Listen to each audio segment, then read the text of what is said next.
오후에 우리에게 주신 하나님의 말씀 보도록 하겠습니다. 야고보서 3장 13절에서 18절 말씀까지입니다. 너희 중에 지혜와 총명이 있는 자가 누구냐? 그는 선행으로 말미암아 지혜의 온유함으로 그 행함을 보일지니라.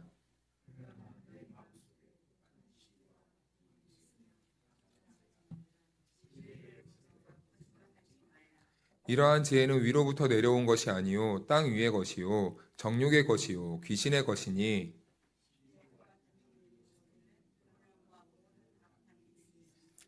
오직 위로부터 난 지혜는 첫째 성결하고 다음에 화평하고 관용하고 양순하며 긍휼과 선한 열매가 가득하고 편견과 거짓이 없나니 화평하게 하는 자들은 화평으로 심어 의의 열매를 거두느니라. 아멘. 할렐루야. 하나님의 은혜와 평강이 우리 모두에게 함께하기를 주님의 이름으로 축복합니다. 지식과 지혜라는 단어가 있죠. 그런데 때로는 이 두 단어를 비슷하게 같게 생각하시는 분들이 있는데 지식과 지혜는 엄연히 다른 영역이죠. 이런 예를 한번 들어볼까요? 어느 감옥에 죄수가 한 명 들어왔어요. 그런데 그 간수가 살펴보니까 매우 착하게 생겼어요. 성실하게 생겼습니다. 아무리 보아도 죄를 지을 만한 그런 성품이라든가 그런 양태가 아닌 거예요. 그런데 그 사람을 가만히 살펴보니까 글자를 모르는 거예요, 글자를. 그래서, 이 사람이 아직 잘 몰라서 무지해서 이렇게 죄를 지었구나라고 판단을 합니다. 그래서 간수가 그날부터 그 죄수에게 글자를 가르쳐 주기 시작하는 거예요. 한 글자 한 글자 배우다 보니까 이 죄수가 눈이 떠지기 시작합니다. 지식의 영역으로 들어가니까 무슨 이런 세계가 다 있나 하고 이제 깜짝깜짝 놀라게 되는 거예요. 이제 그 가르쳐 주는 그 사람이 이제 됐다.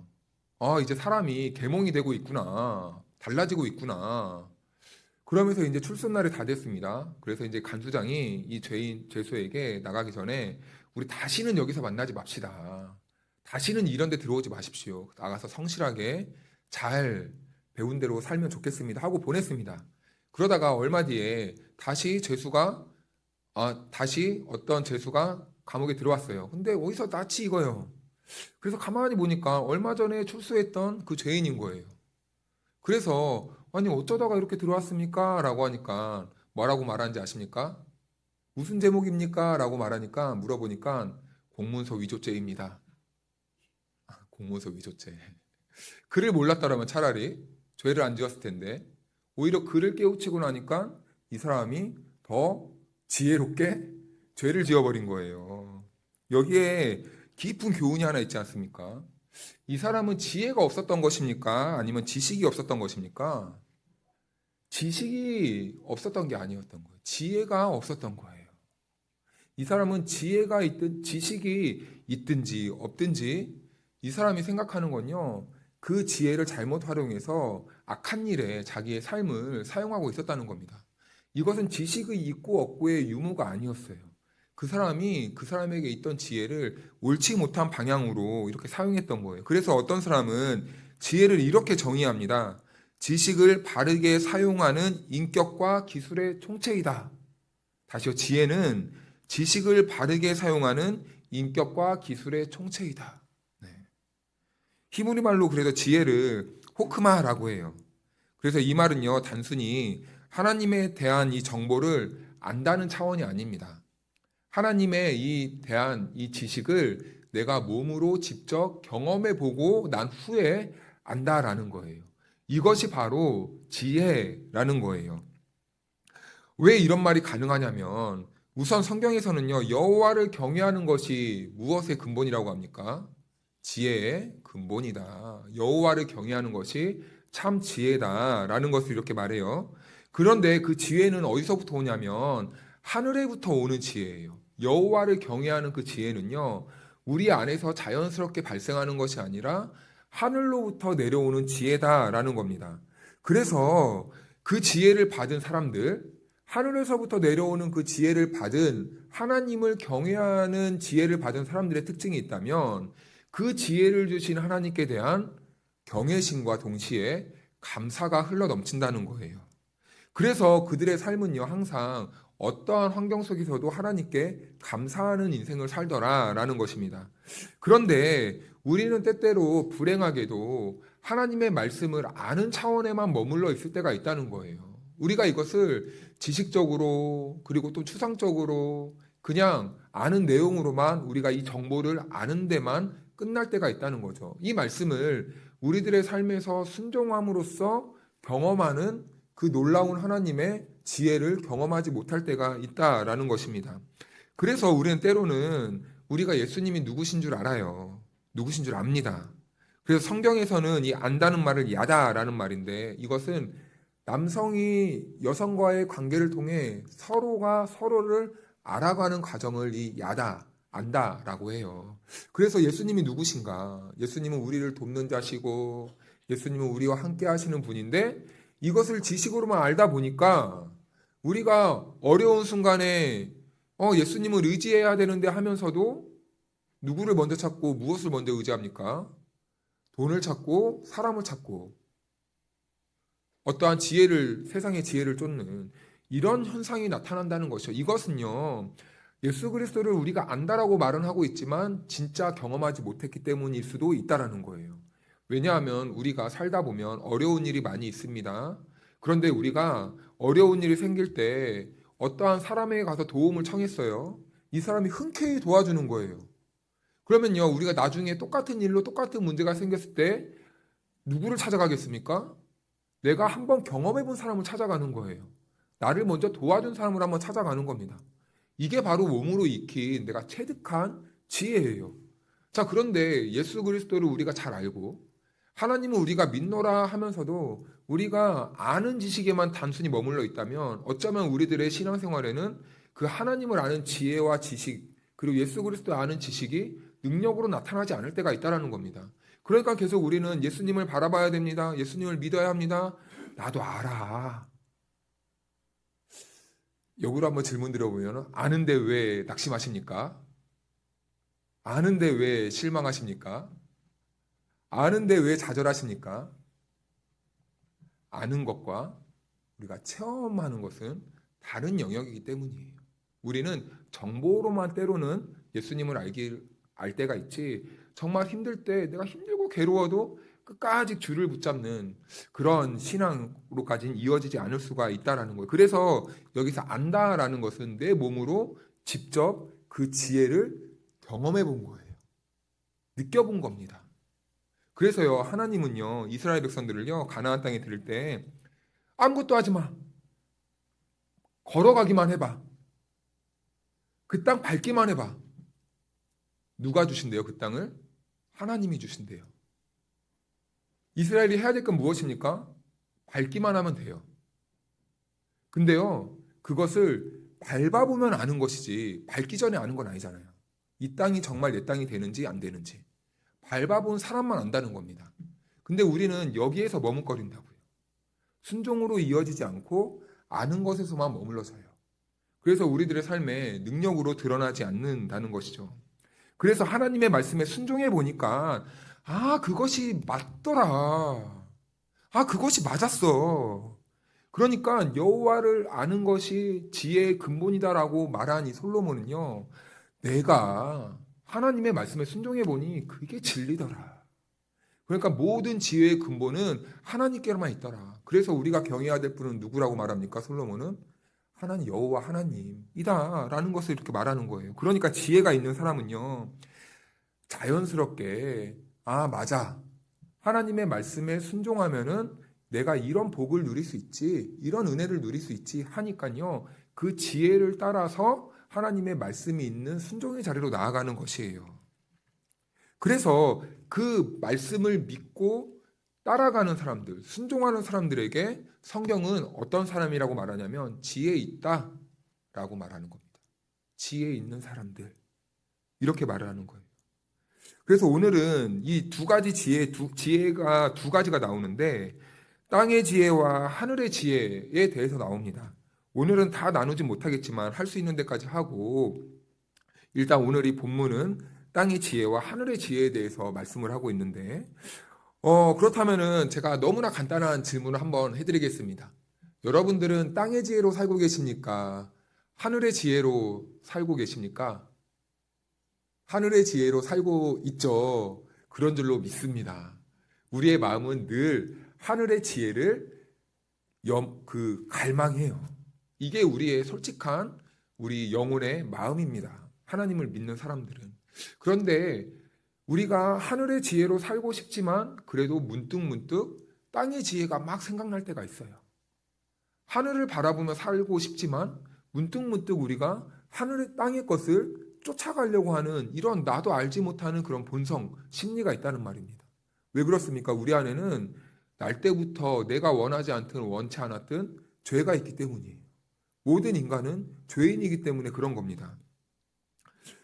그래서 오늘은 하늘의 지혜로 산다는 것은 어떤 의미인지 말씀을 통해서 한번 살펴보고자 하는데 13절 말씀을 다 같이 한번 같이 읽어볼까요? 시작. 너희 중에 지혜와 총명이 있는 자가 누구냐? 그는 선행으로 말미암아 지혜의 온유함으로 그 행함을 보일지니라. 아멘. 이 말씀을 질문을 합니다. 너희 중에 지혜와 총명이 있는 자가 누구냐? 너희 중에 지혜와 총명이 있는 사람이 누굽니까? 라고 묻는 거. 약간 이 뉘앙스가 좀 약간 의미심장하죠. 도대체 너희 가운데 지혜가 있는 사람이 누구고 총명이 있는 사람이 누구야? 약간 이렇게 묻는 것 같아요. 그렇다면 이 지혜와 총명이란 구약의 사상을 근거로 말을 하는 거거든요. 지혜는 방금 말씀드렸다시피 여호와를 경외하는 것이 바로 지혜. 여호와를 경외한다는 것은 그분의 위엄 앞에서 우리가 납작 엎드려서 그분의 말씀에 순종하는 태도를 말하는 거잖아요. 그래서 그 여호와를 공경하는 것, 여호와를 말씀을 믿고 따라가는 것, 이것이 참 지혜다라고 말하는 거예요.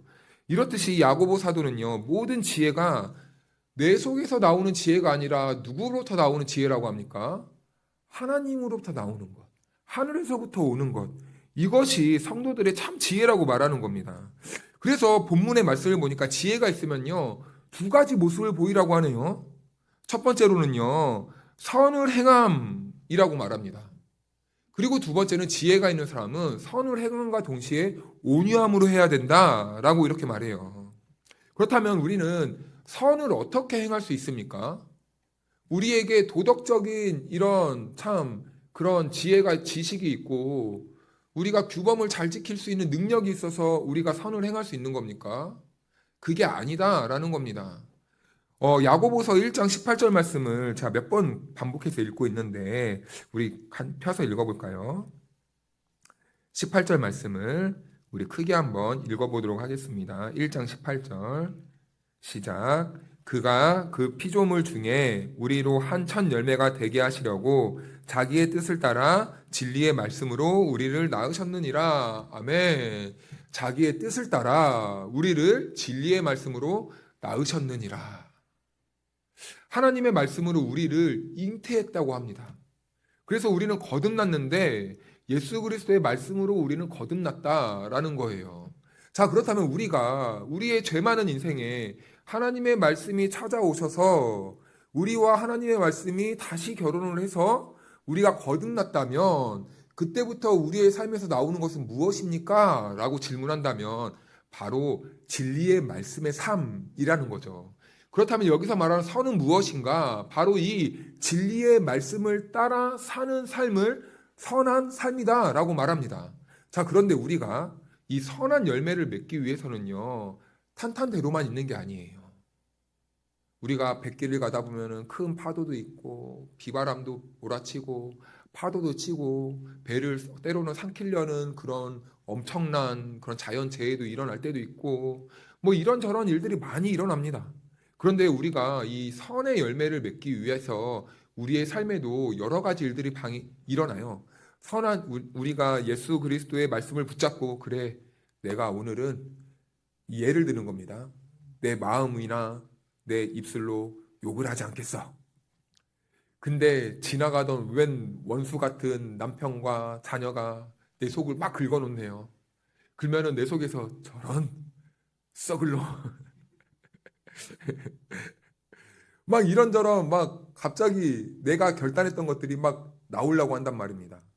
그럴 때 필요한 것이 온유함이라는 거예요. 온유함. 그런 열매를 맺기 위해 우리 성도들에게 필요한 것이 온유함이다라는 거예요. 그렇다면 온유함은 무엇을 말합니까? 우리는 이 온유함을 때때로 사람들이 저 사람은 날 때부터 참 온유했어. 저 사람의 기질은 온유해. 저 사람의 달란트는 온유해.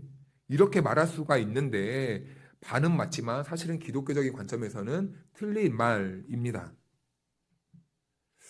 어떤 부모도 자기 자녀가 자랄 때 짜증낸다는 것을 가리킨다거나 다투는 것을 가리킨다거나 뺏는 것을 가리킨다거나 험한 말을 가리키는 사람이 없습니다. 그래서 참 희한하죠. 아이가요, 조금 자라다 보니까 갑자기 뺏어가네요. 자기를 조금 약올리고 괴롭히니까 따라와서 막 때리고 꼬집고 하지마 하고 막 소리도 지르네요. 가르친 적이 없는데. 이상하게 막 짜증도 내고 갑자기 막 식탐도 내고 막 반찬 투정도 하고 안 하던 행동들을 막 쏟아내는 거예요. 안 좋은 것들을. 놀라워서 아니 쟤는 누구 닮아서 저런 거야 도대체. 난 가르친 적이 없는데 도대체 누가 닮아서 저렇게 애가 성격이 안 좋은 거야. 우리 아내 닮아서 그렇구나. 당신 탓이야.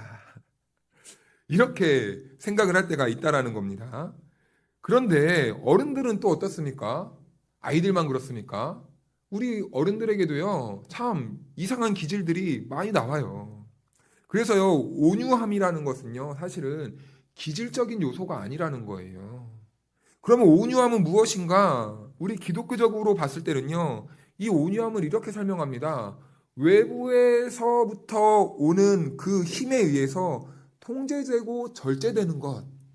그러니까 나는 원래 괴팍하고 욕도 많이 하고 그리고 싸움박질도 잘하고 남의 것을 빼앗는 걸 좋아하고 그리고 약 올리는 것도 좋아하고 막 핥히고 꼬집고 이런 걸 좋아하는데 어떤 외부의 힘에 의해서 내가 통제되고 절제되는 것. 그것을 바로 온유함이라고 하는 거예요. 집에 아이가 있어요. 근데 아이를 키우다 보면 어린아이 때는 다 아프고 크잖아요. 어느 날 막 열이 팔팔 끓는 거예요. 온도계를 재어보니까 40도가 넘어가네요. 큰일 났다, 큰일 났다. 해열제. 막 부랴부랴 해열제를 찾아가지고 아이에게 먹입니다. 아이가 약 기운에 몸도 아프고 하니까 이제 1시간 동안 푹 자고 일어난 거예요. 눈을 딱 떠보니까 그래서 엄마가 아이의 눈이 정상으로 돌아오니까 온도계를 재보는 거예요. 36도네. 우리 아이의 열이 잔잔해졌어. 이것을 온유함이라고 하는 거예요. 내 안에서부터는 열을 해결할 수 있는 능력이 없어요. 그런데 외부에서 무엇이 들어왔습니까? 해열제가 들어온 거예요. 그 해열제로 열이 다스려지는 것, 잠잠해지는 것. 이것이 온유함이라는 겁니다. 그래서 기독교의 온유함은요, 내 안에서부터 마음을 잘 수련해서 내 나쁜 기질을 잘라내고 내가 잘 통제해서 내가 나은 사람이 되는 게 아니라 외부로부터 오는 힘에 의한 작용에 의해서 내가 다스려지는 거예요. 내 죄악의 본성이, 내 기질이 다스려지는 거예요. 누구의 은혜로 이렇게 됩니까? 예수님의 은혜로. 나는 죄인이지만 나를 위해 우리 주님께서 십자가에 못 박혀 돌아가시고 그 주님의 은혜를 생각하니까 내가 이렇게 살면 안 되겠구나. 계속해서 밖에서부터 이 은혜가 들어온다면 우리는 우리 자신이 나도 모르는 사이에 온유해지는 거예요. 내 힘이 아니라 오직 하나님의 은혜로. 야생마가 있습니다. 길들여지지 않는 거예요. 다가가려고 하면 막 앞발을 막 드러내치고 밥도 막 자기 마음대로 먹고 막 도망 다니고 그래서 얘가 도무지 안 되겠다. 통제가 안 되네. 그래서 이제 조련사를 부르는 겁니다. 조련사에게 이 말 좀 데려가서 훈련 좀 시켜주십시오 하고 한 3개월, 6개월을 맡겼어요. 그래서 기간이 돼서 다시 찾아가 봤더니 이 말이 이거 내 말이 어디 있어? 라고 할 정도로 갑자기 달라진 거예요. 얌전해진 거예요. 발도 들지도 않고 난폭한 기질도 없어지고 그리고 밥도 자기 마음대로 먹지 않고 먹어라 하면 먹고 막 위협도 하지 않고 갑자기 이 망나니가 순한 아들이 된 거예요. 이걸 보고 온유해졌다라고 합니다. 외부의 힘에 의해 다스려진 것. 우리의 기질은 어떻습니까? 아까 말했듯이 우리는 아이나 어른이나 우리 안에서부터 나오는 것은 죄성이에요.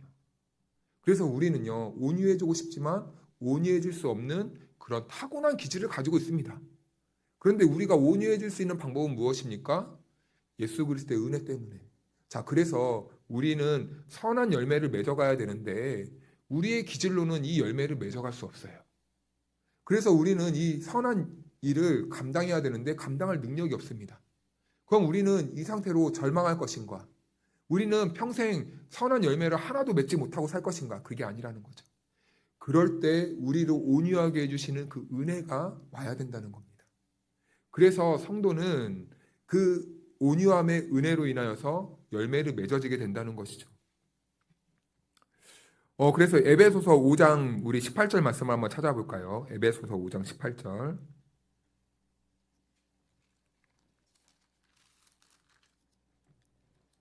신약성경 315쪽입니다.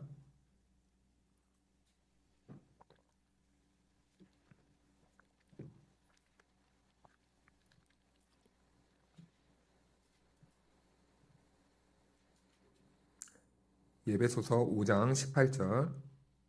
우리 같이 한 목소리로 합독하겠습니다. 시작. 술 취하지 말라. 이는 방탕한 것이니 오직 성령으로 충만함을 받으라. 아멘. 이 말씀을 보니까 술 취하지 말라. 취하다라는 동사가 나오고 그리고 성령의 충만함을 받으라. 충만하다라는 이 동사도 나옵니다. 술과 성령은 어울리지 않지만 함께 이렇게 기록하고 있다는 것을 우리 주목을 해야 돼요.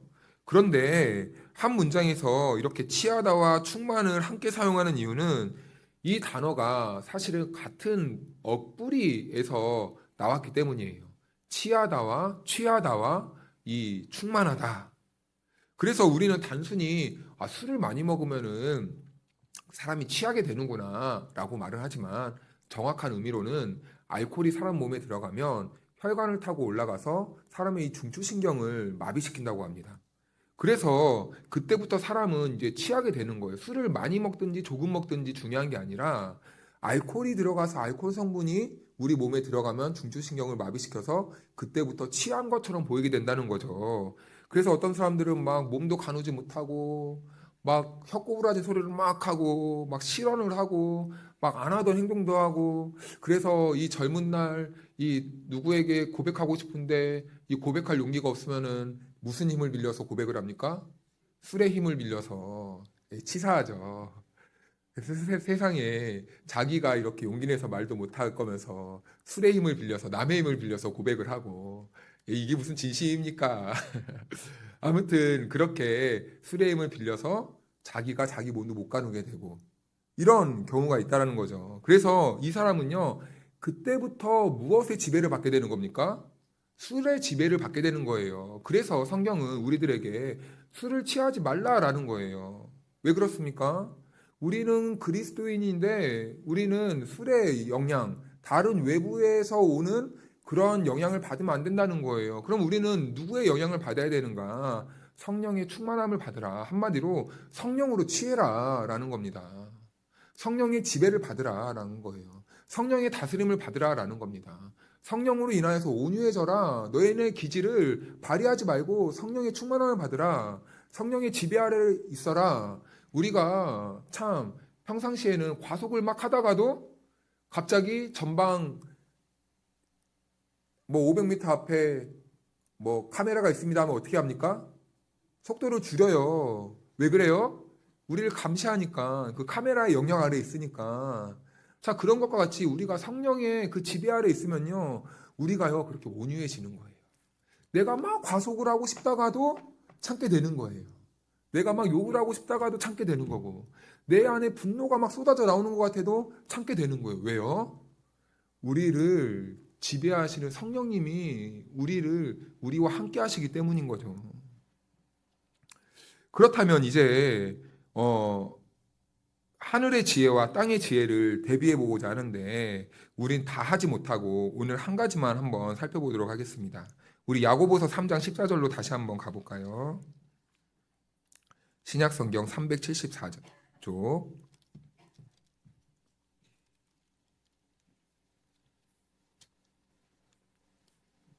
야고보서 3장 14절 같이 한번 읽겠습니다. 시작. 그러나 너희 마음속에 독한 시기와 다툼이 있으면 자랑하지 말라. 진리를 거슬러 거짓말하지 말라. 아멘.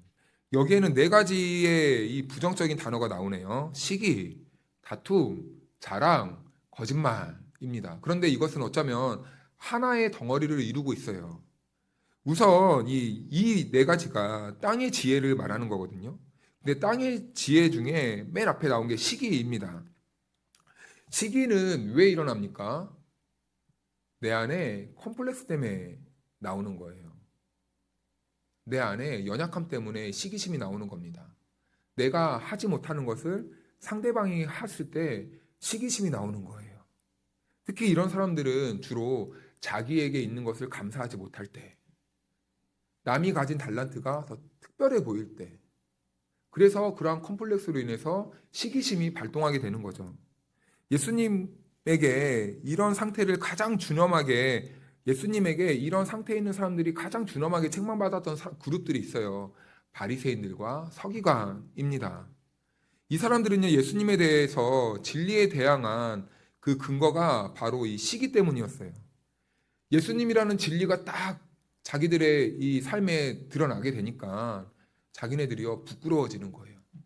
자기네들은 그렇게 살지 못하고 있는 거예요. 오히려 자기네들이 정죄하고 있었는데 예수님이라는 그 진리의 거울이 딱 자기들을 비추니까 쪽팔린 거예요. 자기들의 정체가 드러난 거예요. 그래서 자기네들은 감출 수 있다고 생각했습니다.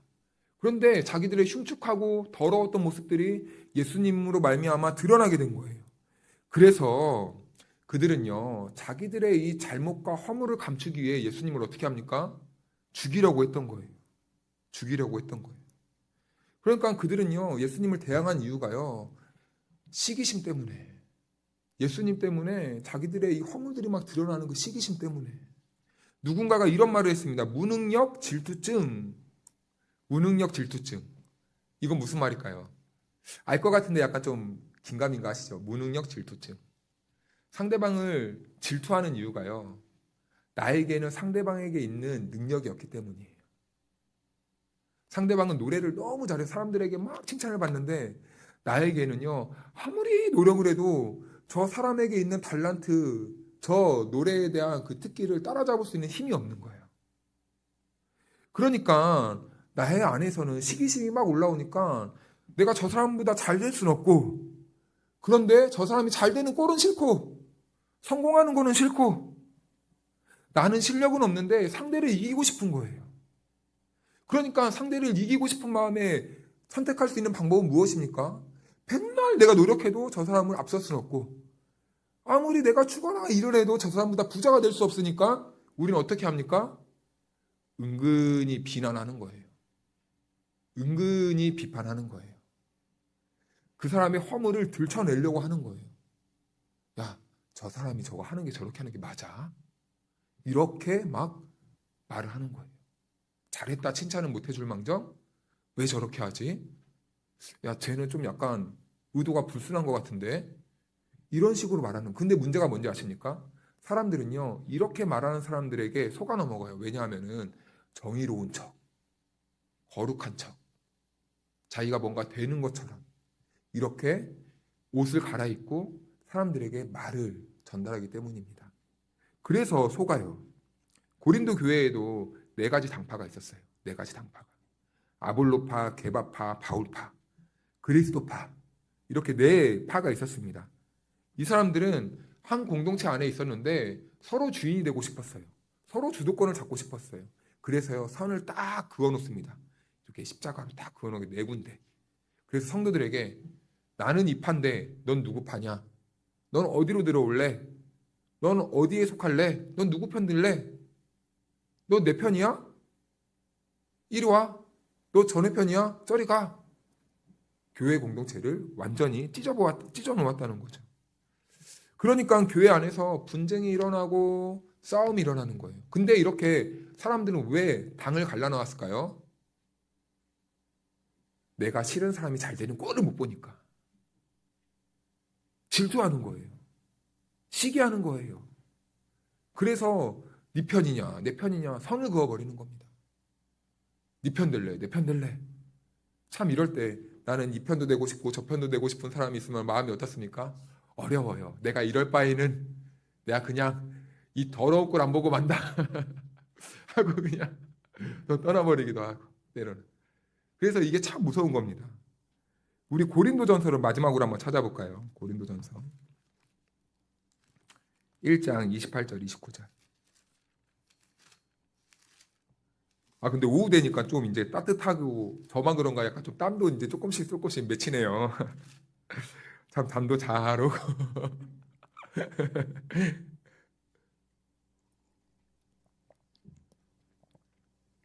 1장 28절 29절 한 절씩 우리 교독해 볼까요? 제가 먼저 읽겠습니다. 하나님께서 세상의 천한 것들과 멸시받는 것들과 없는 것들을 택하사 있는 것들을 폐하려 하시나니.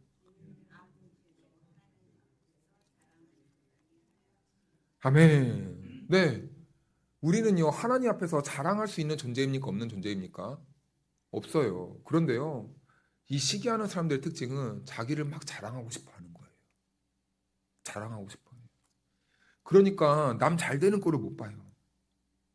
우리 내면을 들여다 보았을 때 정직한 눈을 가진 사람들, 하나님의 은혜의 비단에 있는 사람들은요, 사실은 우리가 우리 자신을 보면 자랑할 게 단 하나도 없어야 됩니다. 나는 주님 앞에 서면은 항상 부족하구나. 나는 연약하구나.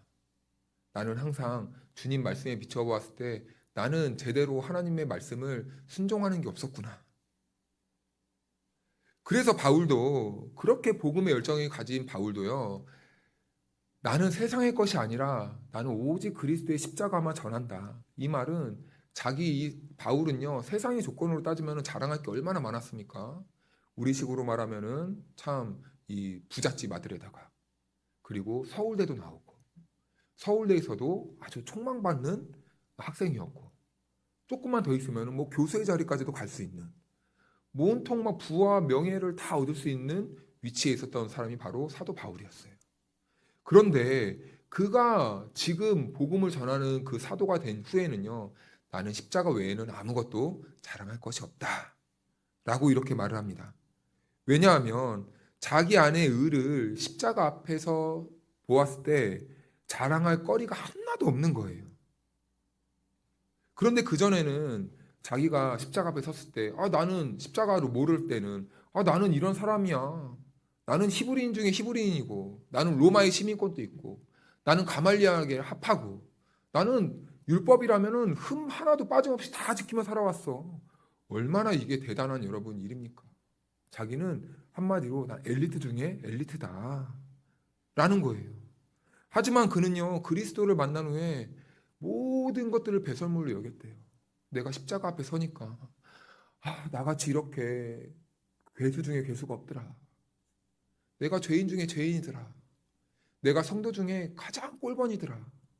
이런 고백을 하는 거예요. 그런데 고린도 교회 사람들은요.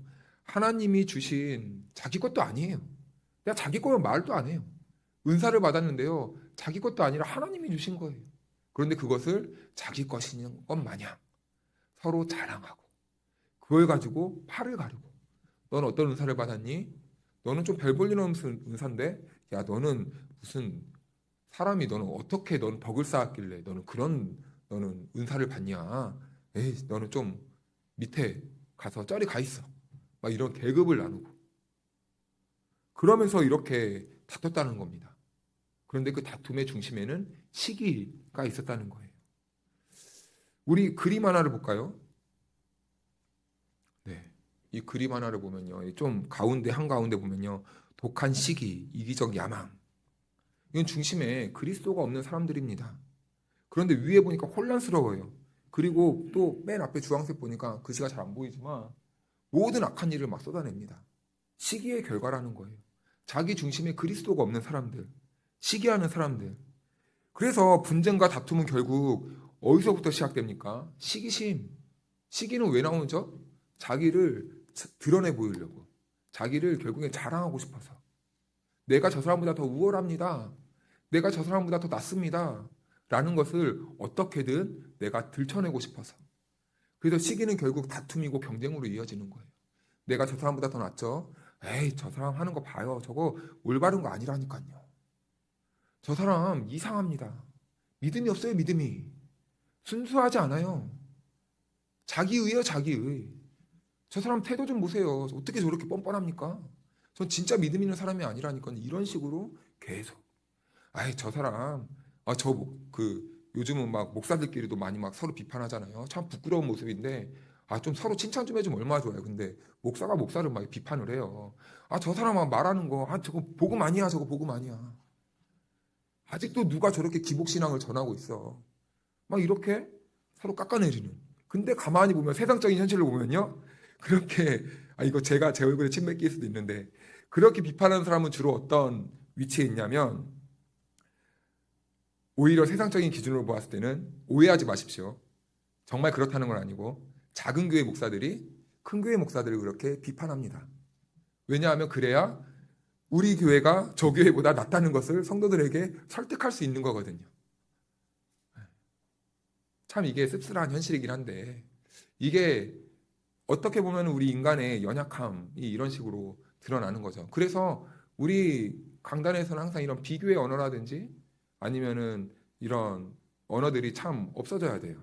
그래서 오직 복음 안에서 성경을 성경대로 풀어내고 이런 노력이 그래서 우리들에게는 참 필요한 것이겠죠. 아무튼 이런 시기심 하나가 교회를 참 망가뜨리고 그리고 교회를 이렇게 분열시키고 다투게 하는 그런 원인이 될 수 있다는 것이죠. 내가 저 사람보다 나아. 근데 여러분, 우리가 세상을 살다 보면은 이런 마음들이 불쑥불쑥 많이 올라오잖아요. 저도 사실은 그렇더라고요. 어떻게든 나의 존재를 들춰내고 싶어요. 내가 저 사람보다 낫다는 것을 어필하고 싶은 거예요. 그러니까 계속 머리를 굴리는 거예요. 내가 저 사람보다 나은 건 뭐지? 도대체 내가 저 사람 따라갈 수가 없네. 그러니까 항상 뒤에서 수근수근 대는 거예요. 이제 그때부터. 이상한 정치질을 하는 겁니다.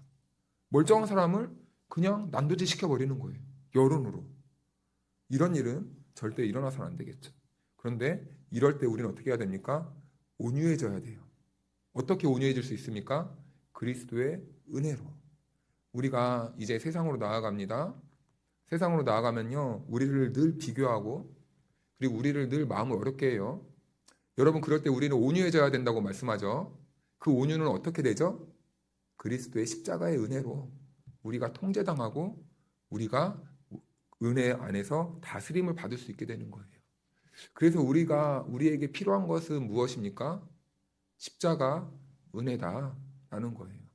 사랑하는 여러분, 한 주도 그래서 우리가 붙들어야 될 것은 오직 예수 그리스도의 십자가의 은혜인 줄로 믿습니다. 우리 같이 찬양할까요? 전능하신 나의 주 하나님은 다 같이 찬송하겠습니다.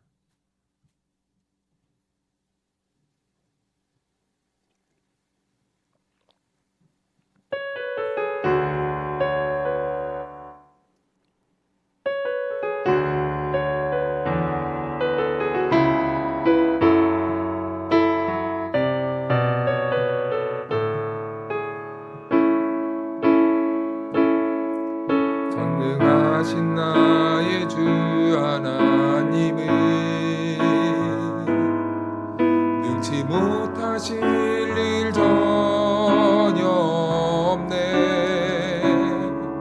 우리의 모든 간구도 우리의 모든 생각도 우리의 모든 꿈과 모든 소망도